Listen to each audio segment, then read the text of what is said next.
Welcome you all at my YouTube channel the nursing academy. Myself Purnima. मैं आपको information देने वाली हूँ राज्य स्वास्थ्य समिति बिहार की तरफ से रिलीज हुई रिक्रूटमेंट नोटिफिकेशन के बारे में।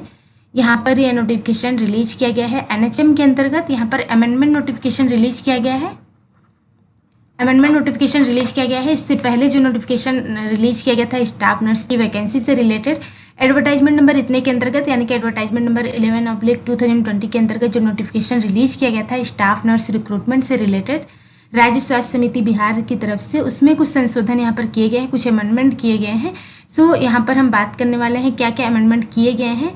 तो यहाँ पर जो वैकेंसी रिलीज की गई थी इससे पहले एनएचएम के अंतर्गत राज्य स्वास्थ्य समिति बिहार की तरफ से, सो उसमें स्टाफ नर्स के लिए वैकेंसीज रिलीज किए गए थे, जिसमें यहाँ पर क्वालिफिकेशन और एक्सपीरियंस से रिलेटेड कुछ अमेंडमेंट किए गए हैं। इसके अलावा हम बात करेंगे टोटल नंबर ऑफ पोस्ट कितने रिलीज किए गए हैं, किस तरह से अप्लाई करना है, एज लिमिट क्या रखा गया है, इसके अलावा कौन कौन से टर्म्स एंड कंडीशन यहाँ पर रखे गए हैं। सारे इन्फॉर्मेशन आपको मिलने वाले हैं, सो वीडियो को लास्ट तक जरूर देखें। यहाँ पर जैसे हमने बताया कि ये नोटिफिकेशन रिलीज कर दिया गया था पहले ही एनएचएम के अंतर्गत राज्य स्वास्थ्य समिति बिहार की तरफ से। एडवर्टाइजमेंट नंबर इतने के अंतर्गत यह नोटिफिकेशन रिलीज किया गया था, जिसमें स्टाफ नर्स की वैकेंसी से रिलेटेड यह नोटिफिकेशन रिलीज किया गया था। इसमें स्टाफ नर्स के लिए ढेर सारे पोस्ट रिलीज किए गए थे, जिसमें ऑल इंडिया कैंडिडेट कोई भी कहीं से भी अप्लाई कर सकता है। यहाँ पर अगर बात करें टोटल नंबर ऑफ पोस्ट की, तो टोटल नंबर ऑफ पोस्ट यहाँ पर 4102 पोस्ट यहाँ पर रिलीज किए गए थे। तो यहाँ पर जो वैकेंसी से है, जो यहाँ पर टोटल नंबर ऑफ पोस्ट हैं वो सारी चीज़ें सेम है। यहाँ पर कुछ यहाँ पर जो संशोधन किए गए हैं, जो अमेंडमेंट किया गया है वो क्वालिफिकेशन और एक्सपीरियंस से रिलेटेड किया गया है, जो हम आपको यहाँ पर बताने वाले हैं।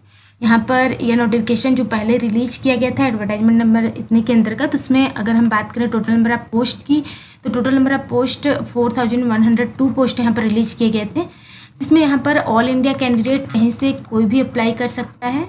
ऑल इंडिया कैंडिडेट यहाँ पर अप्लाई कर सकते हैं और यहाँ पर ऑनलाइन आपको अप्लाई करना है। किस तरह से अप्लाई करना है वो आगे हम आपको बताने वाले हैं। तो अगर बात करें टोटल नंबर ऑफ पोस्ट की, तो यहाँ पर 4102 पोस्ट रिलीज किए गए हैं, यानी कि 4102 पोस्ट यहाँ पर रिलीज किए गए हैं।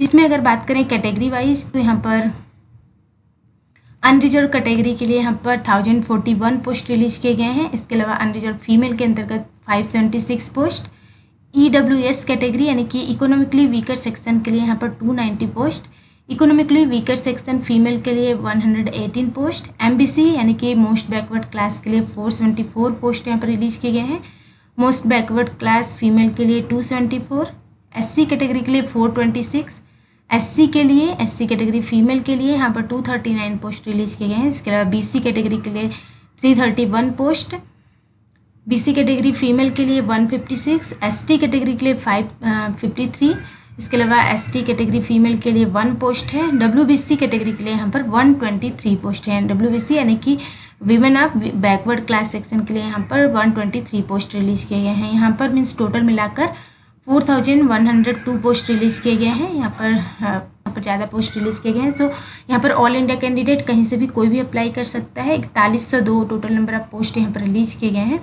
जिसमें आपकी जो सैलरी रहेगी वो आपकी सैलरी यहाँ पर 20,000 पर मंथ रहेगी।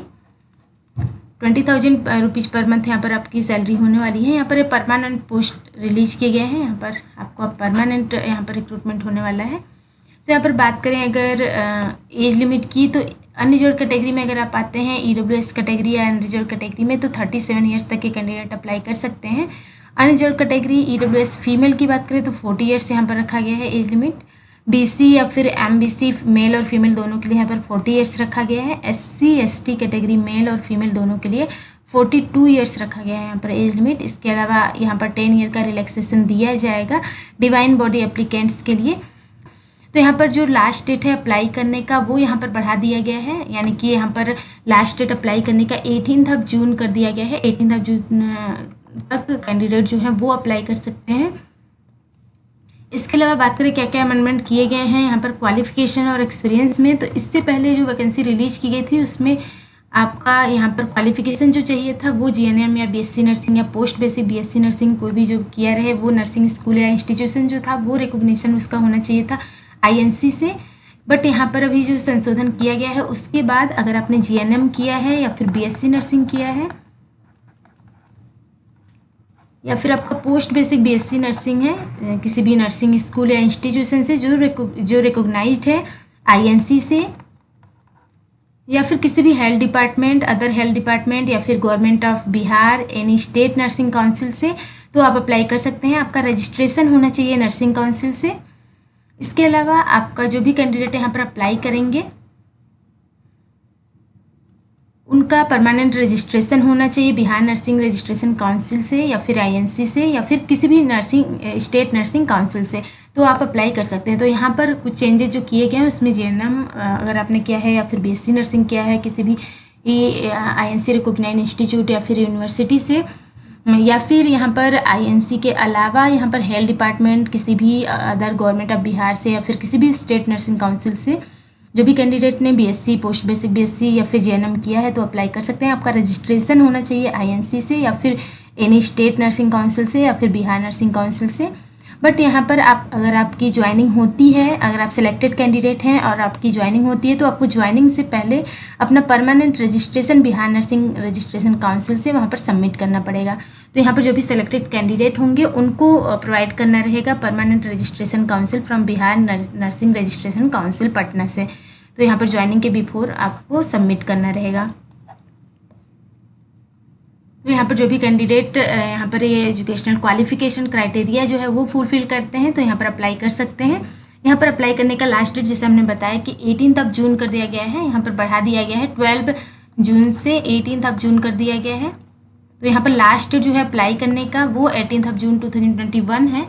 किस तरह से आपको अप्लाई करना है तो उसके लिए यहाँ पर ऑनलाइन अप्लाई करना है। आपको ऑनलाइन ऑफिशियल वेबसाइट पर जाना है। यहाँ पर राज्य स्वास्थ्य समिति बिहार की अधिकृत वेबसाइट पर आपको जाना है। वहाँ से आपको जो भी नोटिफिकेशन रहेंगे, इंस्ट्रक्शंस रहेंगे वो आपको डाउनलोड कर सकते हैं, वहाँ से अच्छे से पढ़ सकते हैं। उसके बाद अप्लाई करने के लिए आपको कैरियर ऑप्शन पर जाना है। कैरियर लिंक वहाँ पर दिया रहेगा, उस पर आपको क्लिक करना है। क्लिक करने के बाद जो भी इंस्ट्रक्शंस वहाँ पे दिए रहेंगे वो आपको अच्छे से पढ़ने हैं। उसको फॉलो करते हुए आपको वहाँ पर ऑनलाइन अप्लाई करना है। ऑनलाइन अप्लाई करने के बाद वहाँ पर फ़ी पेमेंट भी आपको करना रहेगा, एप्लीकेशन फ़ी भी आपको पे करना रहेगा। तो वहाँ पर आपको ऑनलाइन एप्लीकेशन फ़ी भी पेमेंट कर सकते हैं। तो यहाँ पर पहले वाला जो था लास्ट डेट अप्लाई करने का वो यहाँ पर दिया हुआ है, पहले वाला नोटिफिकेशन है। बट अभी जो चेंज करके जो डेट जो है लास्ट डेट जो है वो बढ़ाया गया है, वो हमने बताया जैसा कि 18 जून। सो 18 जून तक जो भी इंटरेस्टेड कैंडिडेट है वो अप्लाई कर सकते हैं। ऑनलाइन आपको अप्लाई करना है, फ़ी पेमेंट भी आपको ऑनलाइन करना है। तो यहाँ पर जो ऑफिशियल वेबसाइट का लिंक है वो आपको डिस्क्रिप्शन बॉक्स में मिल जाएगा। अदर क्वेरी के लिए आप टेलीग्राम चैनल ज्वाइन कर सकते हैं। इसके अलावा वीडियो अगर अच्छा लगा तो लाइक करिए, शेयर करिए और सब्सक्राइब करिए इस चैनल को। इसके अलावा बेल आइकन प्रेस कीजिए ताकि आने वाले वीडियोज़ के नोटिफिकेशंस आपको मिलते रहें। Thank you.